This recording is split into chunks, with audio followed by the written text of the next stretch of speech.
Olá, pessoal. Tudo bom? Eu me chamo Michele Alonso, eu sou cirurgiã bucomaxilofacial e mestre especialista em disfunção temporomandibular e dor orofacial.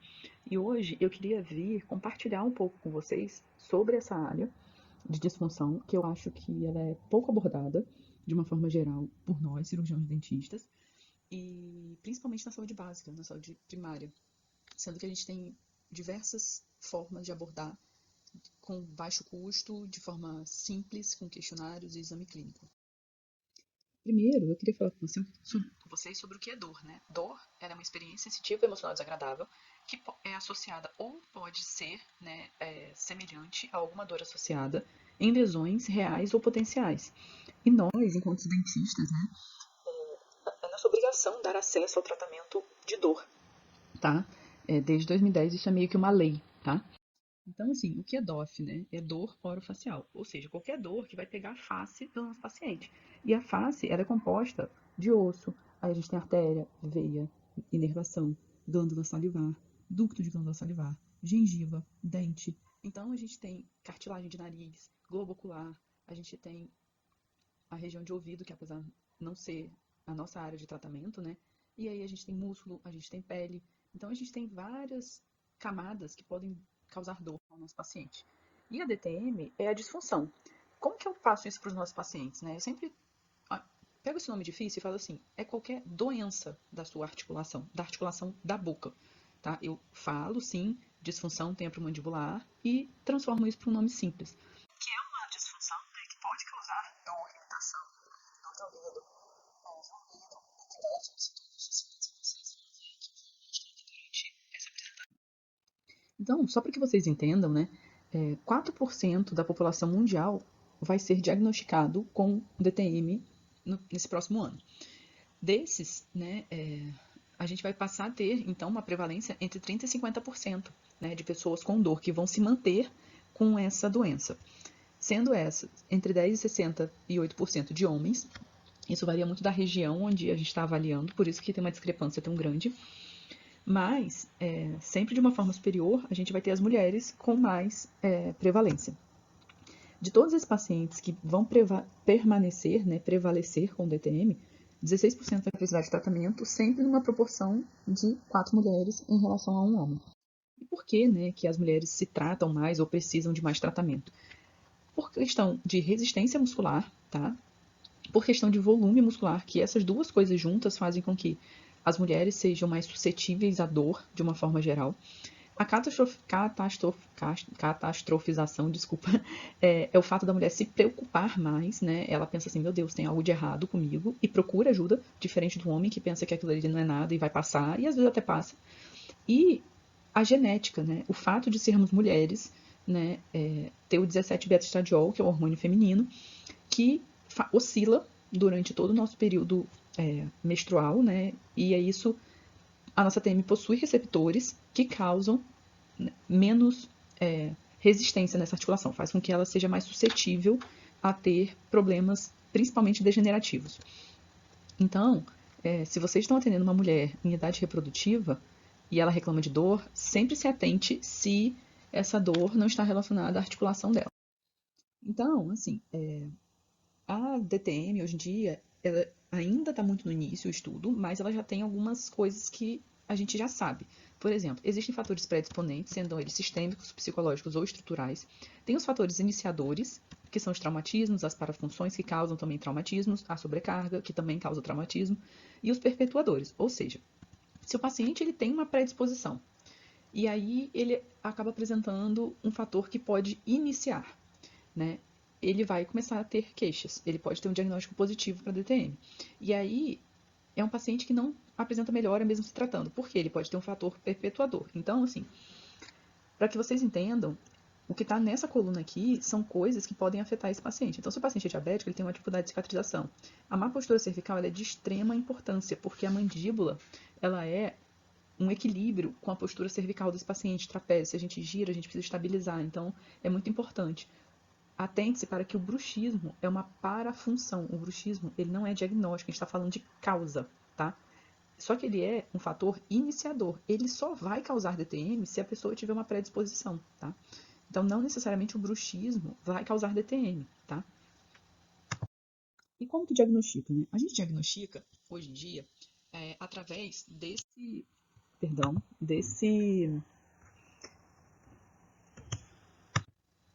guideline, que ele chama DCTMD, que é Diagnostic Criteria for TMJ Disorders, ou seja, um critério diagnóstico para disfunções tempomandibulares, que se divide em dois eixos, basicamente, que possui uma infinidade de questionários e testes que a gente pode fazer, com exceção do questionário de desordem de ansiedade generalizada, que nós não podemos utilizar diretamente no paciente, porque nós somos dentistas, né? E ele é um guideline criado por americanos, então eles são médicos, por isso eles podem utilizar essa questão da ansiedade, mas o resto a gente pode utilizar tudo para que a gente chegue no diagnóstico desse paciente. Obviamente, eu não vou falar de cada um aqui com vocês, ele está disponível online, ele tem em português, né? Então basta que vocês busquem para se aprimorar um pouco mais. Mas, basicamente, né, você pode perguntar ao paciente, você tem alguma dor no seu rosto? Né? Me mostra. A forma que o paciente me mostra, se ele aponta, se ele mostra que dói aqui, isso já indica o tipo de dor que ele tem. E é sempre legal que você anote seu lado direito ou esquerdo, se ele mostra na articulação, se ele mostra no músculo, se ele fala que dói assim, começa aqui e vem pra cá, enfim. Como que esse paciente abre a boca, né? Se ele tem algum desvio para a direita ou para a esquerda, se ele abre reto, se o desvio é corrigido, se não é corrigido, isso tudo já vai começar a direcionar a gente para o diagnóstico também. Um desvio corrigido é quando o paciente inicia a abertura de boca, e aí ele desvia e depois ele centraliza de novo, termina no centro. E um desvio não corrigido, basicamente, ele vai para um lado ou para o outro. Isso pode ser porque o disco articular está, digamos, nessa situação de desvio corrigido, o disco pode estar aderido, o paciente desvia do disco e abre a boca. E nesse caso, ele tem uma incoordenação de musculatura, ou seja, ele pode ter um pterigóide lateral diferente, mais forte de um lado do que do outro, e ele faz esse desvio até o final do movimento. Tá? Sempre anotar, né, gente, para que lado é, né, para que lado é o desvio, se ele é corrigido, se não é.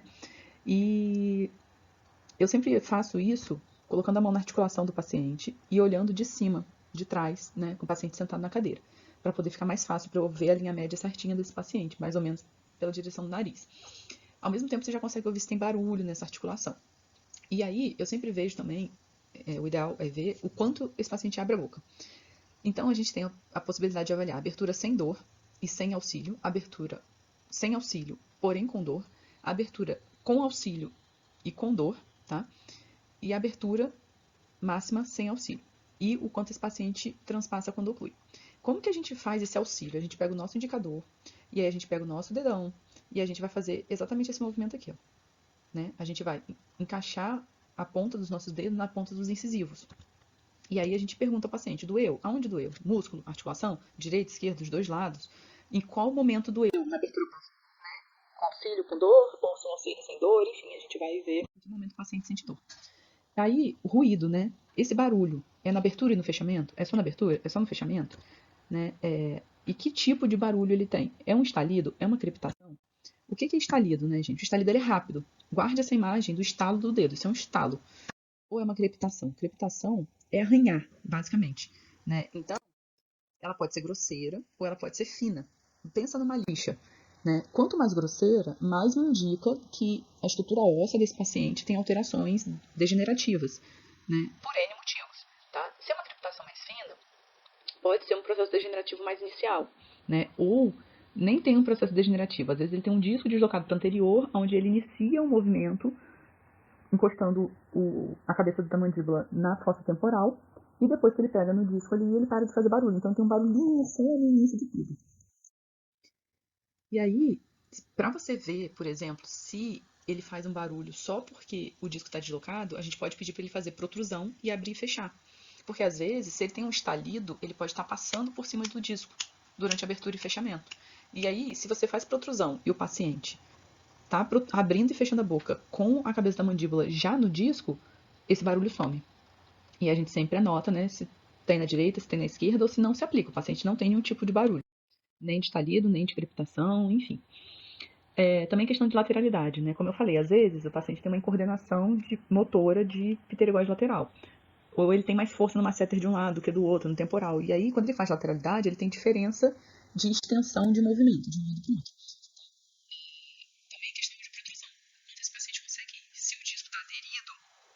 vai ter, às vezes, dificuldade de fazer protrusão, se ele está aderido para o anterior bilateralmente. Se esse paciente apresenta algum desvio de linha média, mas é um desvio dentário, é um desvio da mandíbula como um todo, né, para que lado está desviado? Né, é sempre bom anotar. E se esse paciente, quando faz esses movimentos, sente dor, ou tem estalido, alguma coisa associada. E aonde é essa dor? Do lado direito, do lado esquerdo, se é dos dois lados, se é pior de um lado, menos pior do outro. A intensidade também é importante. Os ruídos durante a lateralidade, né? Então, assim, o paciente está abre, fecha, joga para um lado, joga para o outro, faz protusão, fecha, infrotusiva. Então, você vai fazendo todos os movimentos sempre com a mão aqui, olhando de cima e avaliando o grau, né, do movimento desse paciente, a amplitude do movimento, né? Muitas vezes o paciente tem dificuldade de fazer lateralidade porque o disco está deslocado para medial, do lado contralateral. Então, se você tem um disco aqui deslocado e você está tentando vir para cá, aqui desse lado vai bater. Você não consegue fazer tanta lateralidade, mas para lá ele vai mais. Então, se você está ouvindo barulho enquanto o paciente faz lateralidade, sugere que o disco está deslocado e está atrapalhando, né, a movimentação. A dor, né, aí a gente vai avaliar a dor, não que o paciente vai nos falar, né, o que a gente vai realmente atuar ali. A gente vai pegar e vai palpar toda essa musculatura. Então, temporal e masseter, com 1 kg de força. O que é 1 kg de força? Ponta do dedo, aqui, ela tem que ficar esbranquiçada. Cor normal, esbranquiçado. Cor normal, esbranquiçado. Manter por 1 minuto, segurando, e perguntar ao paciente: você sente essa dor no seu dia a dia? É uma dor que você reconhece? Né? E avalia ela. Tá muito forte? Tá pouco forte? De 0 a 3, né? A gente vai e anota. Então, só para lembrar, região anterior, médio, posterior, superior, médio, inferior. Dos dois lados, tá, gente? Depois a gente vai para a região posterior de mandíbula, que são as duas inserções ali do masseter. Porque quando o paciente está com uma sobrecarga, geralmente essa região está distendida. Então ele sente dor. A gente vai fazer meio quilo de força, ou seja, um pouco menos de força do que foi feita antes. Não chega a ficar esbranquiçada ao redor, tá bem? Mas também a gente considera de 0 a 3 o quanto de dor esse paciente sente durante 1 minuto em que a gente está apertando.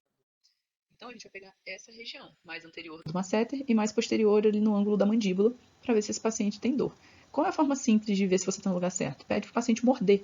O masseter geralmente ele salta um pouco porque ele é um músculo bem volumoso, então ele aparece durante essa contração.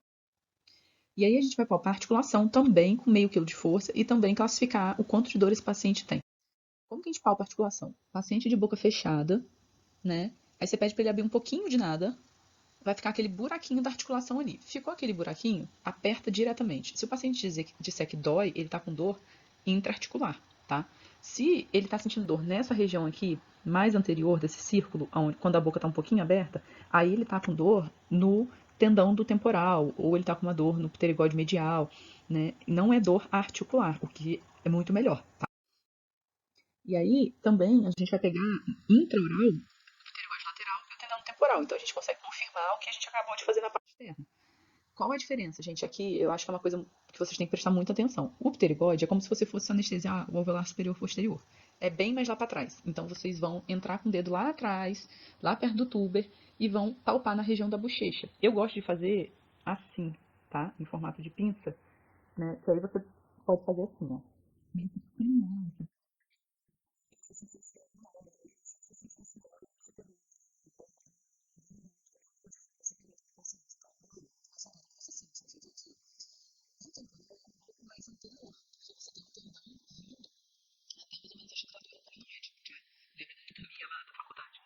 Então, assim, qual que você tem que prestar muita atenção nessa hora? Você tem o ducto da aqui, da parótida, que sai aqui nessa região posterior.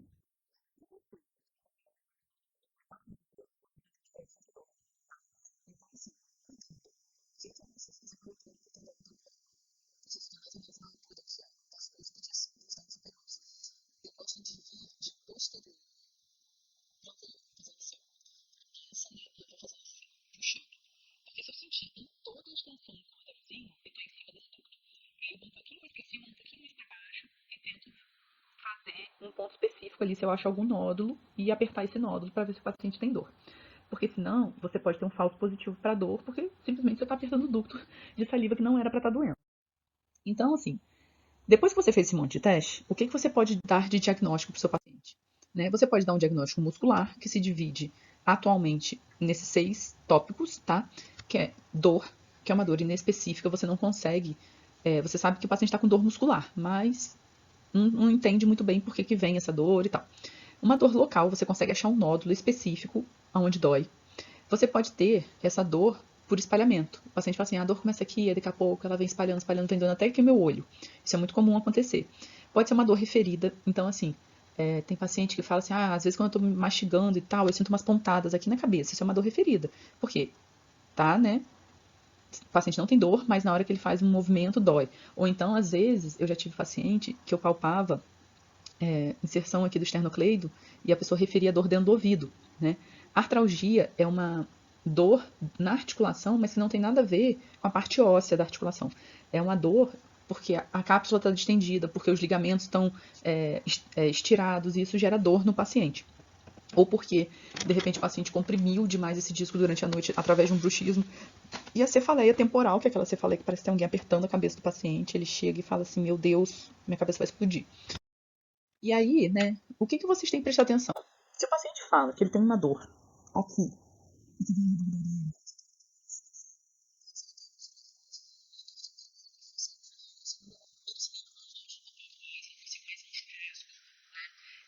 paciente que fala que está com dificuldade de abrir a boca, ou que parece que a lateralidade para um lado vai, para o outro não. Se o paciente reclama de alguma queixa de ouvido, principalmente a plenitude, que é a sensação de ouvido cheio, que está subindo na terra ou andando de avião, uma dor cervical, né, muitas vezes.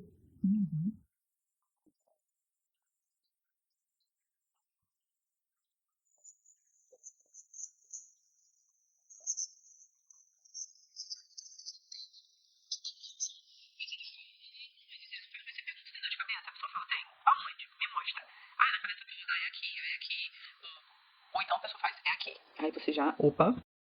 E aí, gente, aquele DCTMD, ele tem esse fluxograma. Lógico que não é para vocês decorarem, mas só para vocês entenderem que tem várias perguntas, se vocês quiserem se aprofundar no assunto, vocês podem ir fazendo vários testes até chegar na mialgia local, dor miofascial por espalhamento, dor miofascial referida, artralgia ou cefaleia, tá? Ou então você pode chegar e falar assim, opa, esse cara tem um problema articular, ou essa mulher tem um problema articular, né? Que basicamente tem a ver com a posição do disco, se ele está deslocado ou não, se ele volta ou não para a posição durante o movimento, se ele reduz ou não a abertura de boca, tá, desse paciente. Se você tem algum problema degenerativo, onde você tem a estrutura óssea dessa articulação perdendo o volume de osso, ou esse disco está perfurado, alguma coisa do tipo, ou se a mandíbula está saindo da posição, né? Ela sai e volta, né? Ultrapassa a eminência articular. Isso é uma subluxação mandibular, né? Porque você tem, no caso, essas primeiras aqui, a gente chamaria de luxação de disco, que é o disco fora da posição. A subluxação está falando da mandíbula propriamente dita, tá? Então, assim, se o seu paciente fala assim, a minha mordida mudou e aí agora só bate meus dentes de trás. Aí você vê que ele tem a mordida aberta, é porque ele provavelmente tem um processo degenerativo muito avançado que está causando isso. Porque você perdeu a altura condilar posterior, a mandíbula girou para trás e aí só bate dente posterior e na anterior fica mordida aberta. Se esse paciente tem uma mordida cruzada unilateral, já avaliou o côndilo desse paciente seu? Às vezes, botar aparelho não é a solução. Por quê? A mordida cruzada dele está ocorrendo porque a mandíbula está fazendo isso, ó. Porque um lado, o côndilo já perdeu a altura, o volume, e aí o corpo está compensando, né? Eu sempre dou o exemplo por exemplo, se você tem uma perna mais curta que a outra, seu quadril fica torto, a sua coluna fica torta, os seus ombros ficam tortos. É uma compensação natural do nosso corpo. Se o paciente tem um grande overjet overbite, essa é uma situação antes da mordida aberta. O paciente está indo para trás, ele deixa começar a girar para posterior, né? Porque quando a gente pensa só, a gente, nossa mandíbula, ela tem dois movimentos, que é rotação e depois translação, para terminar o movimento. Quando a gente tem uma perda de altura condilar ou de volume, primeiro a gente vai fazer só rotação. Depois a gente vai fazer a translação, né? Então, assim, um grande overjet, ele vem seguido de uma mordida aberta anterior. Por quê? O côndilo está evoluindo para perder volume. Uma classe 3 excessiva, você pode estar tendo um crescimento nessa articulação.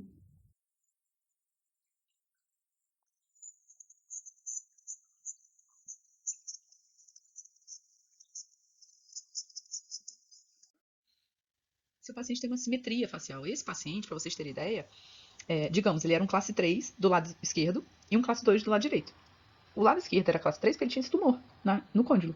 Né? Então, assim, é bom também avaliar se você está diminuindo o volume de um lado e aumentando do outro, porque, não sei se vocês lembram da embriologia, né, de estação, mas quando uma paciente se forma, são dois pode ter crescimento diferente do outro, né?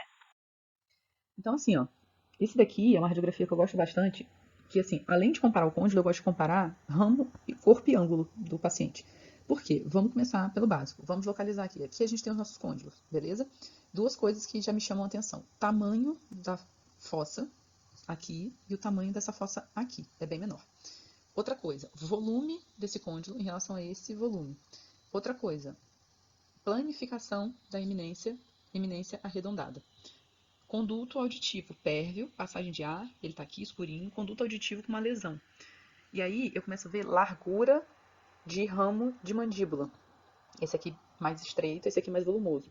Tamanho de ângulo de mandíbula. Aqui, ó. Por quê? Aqui a gente está tendo uma tendência de achatar e ficar mais largo. Isso é muito comum em doenças degenerativas da TM. Aqui a gente tem uma proporção normal. Tá vendo como esse corpo aqui, ó, ele é bem mais longo? E aí o ramo é mais curtinho e tem um ângulo menor do que esse. Olha esse daqui, olha o tamanho daqui. Quando a gente pega a linha média, olha o tamanho desse corpo. Olha o volume desse ângulo que também já está achatado aqui. E olha a largura desse ramo e a altura da chanfradura para cá. É menor. Então, assim, é uma tendência que a gente começa a perceber toda vez que eu pego uma panorâmica de paciente que tem algum problema articular, eu começo a reparar essas diferenças. Então, você não precisa de uma tomografia, você não precisa de uma ressonância, porque muitas vezes você não tem acesso a isso, né? Mas você pode chegar para o seu paciente e falar, olha, aqui a gente não tem esse recurso, mas por essa imagem aqui, eu já tenho algumas sugestões do que pode estar acontecendo, tá? Essa imagem tem uma coisa bem legal também. Olha o volume aqui, ó, do arco zigomático em relação a esse. Como esse aqui é menor, mais normal, e esse aqui é bem mais largo. Porque o nosso corpo tenta cicatrizar. Ele começa a produzir células ali, tentando compensar tudo que está dando de errado. Essa aqui é uma paciente, uma mãe de uma médica, uma senhorinha de 83 anos. Olha a qualidade da saúde bucal dessa paciente. Isso aí foi uma semana após uma artroscopia, que é aquela cirurgia por vídeo que a gente entra, né, com as duas câmerazinhas, né? E ela tinha uma doença degenerativa na articulação.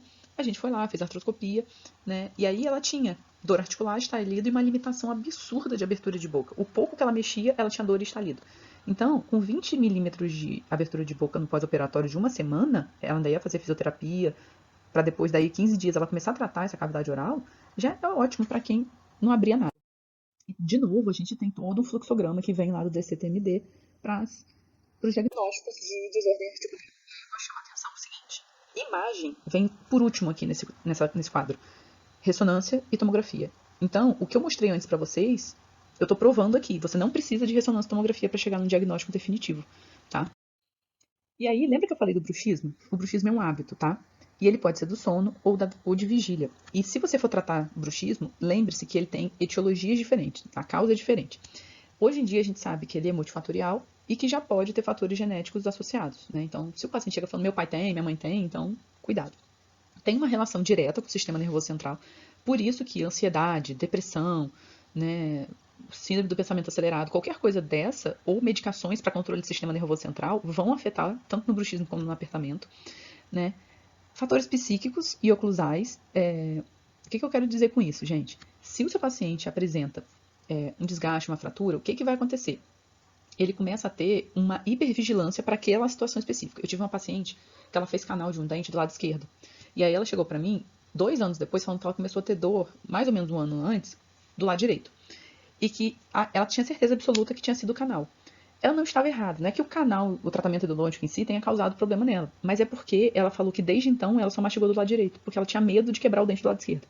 Então, assim, às vezes uma hipervigilância, né, alguma coisa que aconteceu, ou você acabou, sei lá, se você tinha todos os dentes e um dente fraturou, e aí o paciente já não sabe direito como mastigar, ele começa a desenvolver o bruxismo, pode causar, né? Mas no fundo, o bruxismo não tem nada a ver com estabilidade oclusal. Você não precisa reabilitar esse paciente para que esse bruxismo suma ou melhore, né? Como ele é um hábito, você precisa tratar esse hábito.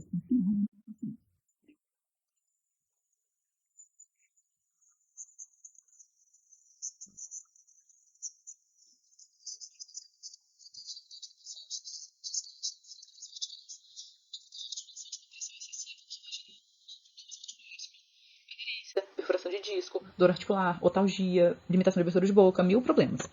O tratamento do bruxismo é remover o hábito do bruxismo.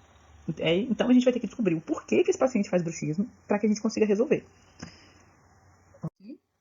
E as placas, gente, aqui é só um demonstrativo, mas existem 1 zilhão de placas. Muitas, muitas, muitas, muitas, tá? Mas, para bruxismo, uma lisa sim serve. Pode ser superior, pode ser inferior, tanto faz, tá? E queixas auditivas. Queixas auditivas, gente, para vocês entenderem, isso aqui eu tirei do SP-DOF, que é a Sociedade Brasileira de Dor Orofacial. E eles fizeram uma parte específica só sobre isso. O que significa dor de ouvido relacionada ao DTM?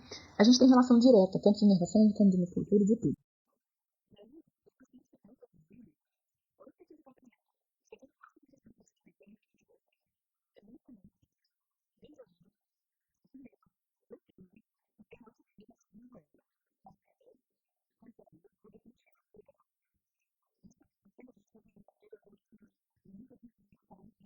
Ou desse ouvido relacionado ao DTM. Então, quando o paciente tem zumbido, existe todo um fluxograma, tá? Que vem da parte de neurootologia. Obviamente não é para que vocês aprendam isso, mas é só para vocês entenderem que se o paciente tem zumbido, é uma das coisas mais difíceis de serem tratadas, tá bom? Tem 1 milhão de causas. E aí, esse trabalho que a SBDOF fez, eles fizeram uma revisão sistemática que no final eles usaram apenas 8 artigos, tá? Mas, de qualquer forma, eram artigos bem embasados, né, da literatura mundial. E, de uma forma geral, sem medicação, só com placa interoclusal, terapia manual e remoção do hábito, o paciente melhorou total ou parcialmente. E é muito rápido essa melhora, gente. Os pacientes que têm queixa auditiva, que fazem todos os exercícios que eu peço, eles melhoram muito rápido. E se seu paciente fala que ele tem uma dor específica na região de V3,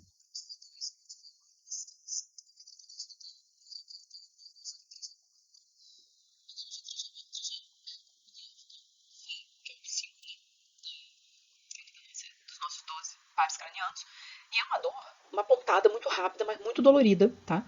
Que pega toda essa zona específica. E aí você vai pegar e vai mandar o seu paciente para um neurologista para resolver esse problema, ok? E aí, como que vocês vão fazer então com o paciente de vocês? Ah, eu me interessei, quero avaliar melhor esses pacientes. O que eu posso fazer então? Michelle, me ajuda. Beleza, vamos lá.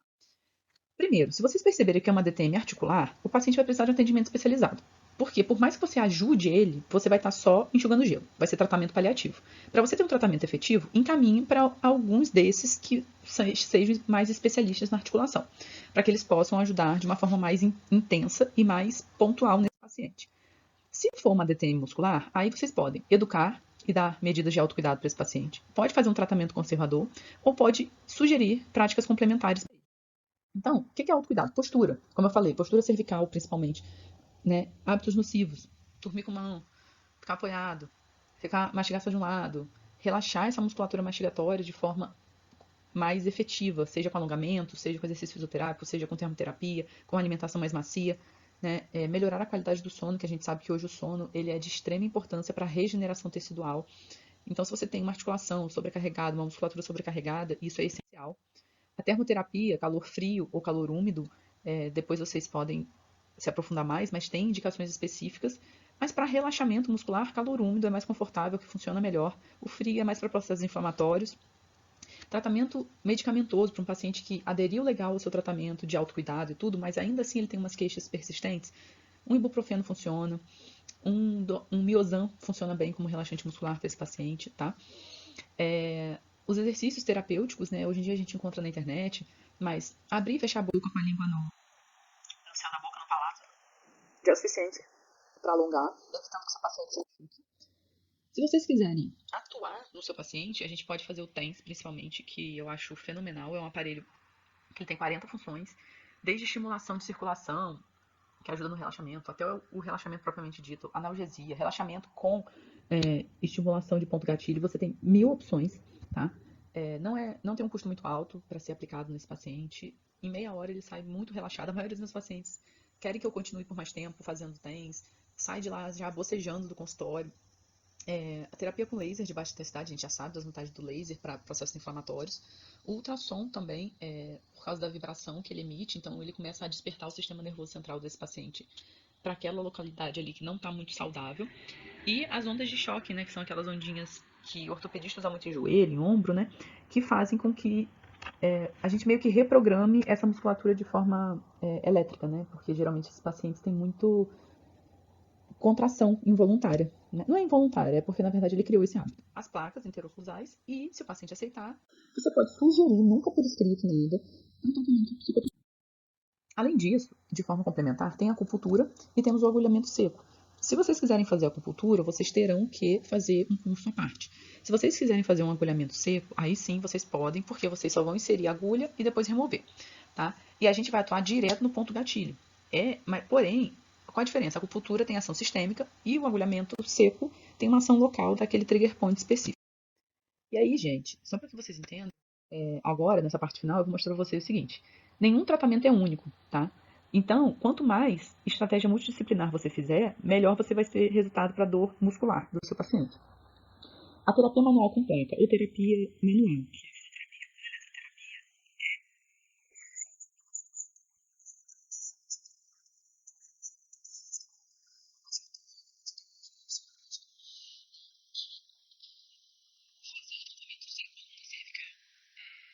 É mais eficiente do que se vocês não fizerem cervical. E cervical, gente, de forma simples, é aquele alongamento básico. Flexão, extensão, lateralidade, rotação, elevação de ombro, relaxamento de ombro. Não tem mistério, tá? E isso eu tô falando de trabalhos de 2022 e 2023, tá? São trabalhos extremamente atuais. E quando a gente fala de meditação, por que eu fiz o ibuprofeno? O ibuprofeno, além de ele ajudar na parte muscular,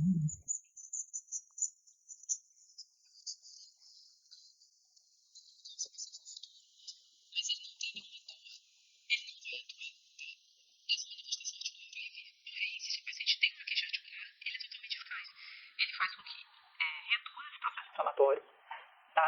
E também faz com que ele não se perpetue. Além disso, ele consegue transformar um pouco o perfil dessa articulação que está inflamada para um perfil menos inflamatório. Então, cada vez mais o seu paciente vai ter menos queixas inflamatórias de dor na articulação, tá? E é isso que fala nessa última frase. Então, o ibuprofeno ele é perfeito. Essa é a nossa bibliografia. Esses daqui são minhas redes sociais, doutora Michele Alonso, e o meu e-mail, né, coutinho.ma@yahoo.com.br. Me coloco à disposição de vocês, se vocês quiserem tirar mais dúvidas ou conhecer um pouco mais sobre a disfunção temporomandibular.